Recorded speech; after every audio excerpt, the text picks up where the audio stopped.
Na última reunião do FONC, Comitê de Política Monetária do Banco Central Americano, ocorrida nos dias 2 e 3 de maio, o Fed aumentou a sua taxa básica de juros em mais 25 basis points, conforme esperado, e alcançou a taxa final da Federal Funds Rate de acordo com as suas próprias projeções, o que significa que, a princípio, esse deveria ser o ponto máximo do atual ciclo de aumento dos juros da economia americana. Entretanto, nem a declaração oficial publicada ao fim de cada reunião e nem a coletiva de imprensa de Jerome Powell deixou claro qual seria o direcionamento do Fed a partir daqui, deixando em aberto se haverá ou não um novo aumento na taxa de juros na próxima reunião em junho. De qualquer forma, o mercado, ao observar a atual crise bancária que ainda se desenrola ao mesmo tempo em que enxerga a economia americana se encaminhando para uma recessão, não apenas espera que o Fed não irá dar continuidade ao seu aperto monetário, como também está apostando que o Banco Central americano irá cortar a taxa de juros a partir do segundo semestre deste ano, contrariando totalmente as projeções e as perspectivas dos membros do FONC, que indicam uma taxa de juros nesse patamar elevado até meados de 2024. Nessa divergência entre as expectativas do Fed e do mercado, o mercado costuma ter razão, enquanto os membros do Fed costumam exagerar na confiança em relação à capacidade do Banco Central em conduzir um aperto monetário sem causar um grande estrago na economia. Entretanto, 3 fatores de extrema importância têm mostrado que a taxa básica de juros americana poderá subir ainda mais nas próximas reuniões, o que inevitavelmente incidirá em consequências desastrosas para a economia dos Estados Unidos, como veremos mais à frente. O vídeo de hoje é patrocinado pela Morgantes Metais, uma empresa focada em oferecer metais e joias preciosas de alta qualidade a um custo acessível. No mundo de hoje, em que a perda do poder de compra se tornou uma constante, encontrar formas de preservar o seu patrimônio e se proteger das instabilidades geradas por políticas econômicas irresponsáveis se tornou uma necessidade básica. Ao longo da história, nenhuma classe de ativos mostrou melhor capacidade de realizar tal feito como os metais preciosos, e com a Morgantes Metais, você descobrirá que comprar ouro e prata cabe no seu bolso, sendo a única no Brasil a vender barras de prata de 1 grama. Mais do que ouro e prata, na Morgantes você também encontrará joias diferenciadas, além de serviços como gravações a laser, purificação de metais preciosos e pedidos personalizados. Confira mais no site morgantes.com ou clique no primeiro link na descrição para conhecer a marca e todos os produtos exclusivos.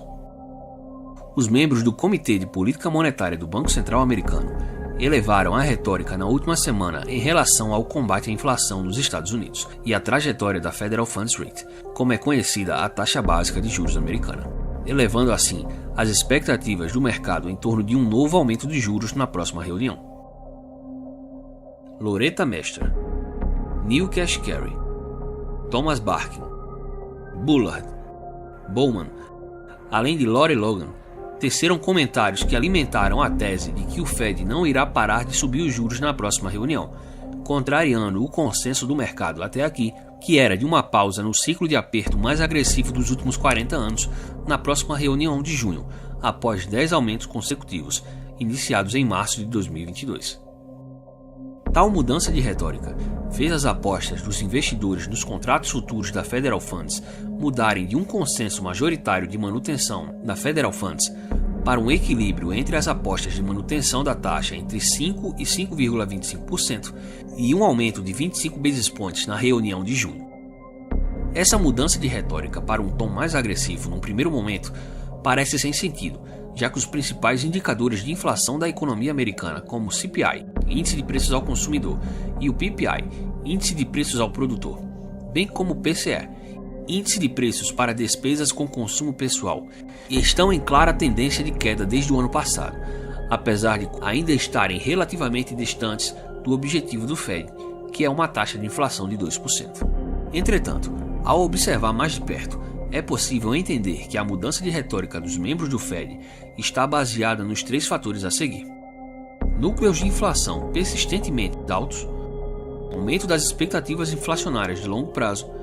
e histórico de comportamento da inflação em ondas.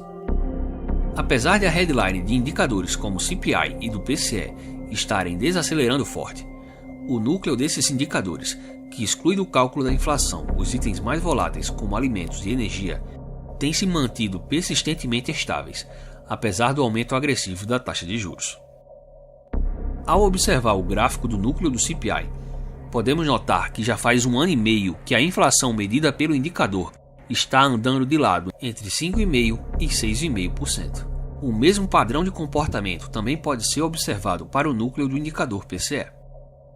Olhando o CPI pela perspectiva do núcleo do Stick Price, indicador de inflação medido somente com os itens de preços mais rígidos, que mudam com muito pouca frequência, a situação é ainda pior. O indicador praticamente nem se mexeu desde que alcançou seu pico de 6,6% em dezembro de 2022 e atualmente está em 6,3%. De maneira semelhante, os níveis salariais dos trabalhadores americanos também têm permanecido consideravelmente altos, o que tem impactado diretamente na inflação de serviços, como nos mostra a ferramenta do Fed de Atlanta, que evidencia como os salários têm crescido a uma taxa constante acima de 6% desde março de 2022. Além disso, apesar de o índice cheio estar em clara tendência de queda, se a inflação oficial ao consumidor americano fosse medida pelo mesmo método de cálculo utilizado na década de 80, hoje esse indicador ainda estaria em impressionantes 12% ao ano, segundo o site Shadow Stats. Apesar de pouco comentada, a ancoragem das expectativas inflacionárias é um fator de extrema importância no combate ao aumento dos preços, já que a inflação, em partes, pode ser explicada como um processo psicológico, pois a própria expectativa de que os preços irão subir no futuro estimula o consumidor a gastar o seu dinheiro o quanto antes, pressionando ainda mais os preços para cima no presente. Nesse sentido, as expectativas de inflação de longo prazo, que vinham se comportando bem nos últimos meses, mostrando que o aperto monetário realizado pelo Fed estava sendo suficiente para deixá-las ancoradas, parecem ter acordado e voltaram a subir forte recentemente. Tanto as pesquisas realizadas mensalmente pela Universidade de Michigan, como as realizadas pelo Fed de Nova York, têm mostrado um aumento das expectativas de inflação de longo prazo dos consumidores americanos. A pesquisa do Fed de Nova York tem mostrado que as expectativas de inflação de 5 anos têm subido de maneira constante desde agosto de 2022, tendo saído de 2% para 2,6% desde então. Já a pesquisa mensal realizada pela Universidade de Michigan mostrou um comportamento semelhante, quando fez mínima em setembro de 2022 e voltou a subir forte, tendo recentemente alcançado a máxima dos últimos 15 anos na última divulgação. O último fator é o fator histórico, que nos mostra que a inflação tende a se comportar em ondas, como aconteceu durante a década de 70, quando a economia americana, assim como o resto do mundo, sofreu com uma enorme crise estagflacionária, em que a inflação arrefecia para logo depois voltar em uma onda subsequente ainda mais forte. Membros do Fed, por diversas vezes, já deixaram claro, em referência a este episódio de 50 anos atrás, que afrouxar a política monetária cedo demais e permitir que uma segunda onda aconteça é um erro que eles não querem repetir. Todos esses fatores nos mostram que os membros do Fed têm razão em adiar o fim do atual ciclo de aperto dos juros, já que a inflação demonstra resiliência e ainda está bem distante da meta do Fed de 2% ao ano. O problema é que é cada vez mais evidente que a economia americana está entrando em uma recessão, apesar de o mercado de trabalho ainda mostrar sinais de resiliência, e ao mesmo tempo, o sistema bancário americano passa por uma situação delicada, em que apesar da aparente calmaria, uma fuga de depósitos segue ocorrendo, enquanto inúmeros bancos regionais estão a um passo da insolvência e seguem se segurando através dos empréstimos emergenciais do Federal Reserve. Juros maiores a essa altura incidiriam, inevitavelmente, em um ritmo maior de fuga de depósitos desses pequenos bancos, que não possuem a capacidade de elevar o valor dos rendimentos ofertados por seus depósitos, intensificando assim a atual crise bancária, o que restringiria ainda mais a oferta de crédito na economia e intensificaria a desaceleração da atividade econômica, ao mesmo tempo em que a inflação permanece em um patamar historicamente alto. A descrição exata de um cenário de estagflação. Se você gostou do conteúdo, então deixe o seu like e se inscreva no canal. Caso queira se tornar um membro do Econofácil, clique no botão Seja Membro e conheça os benefícios exclusivos.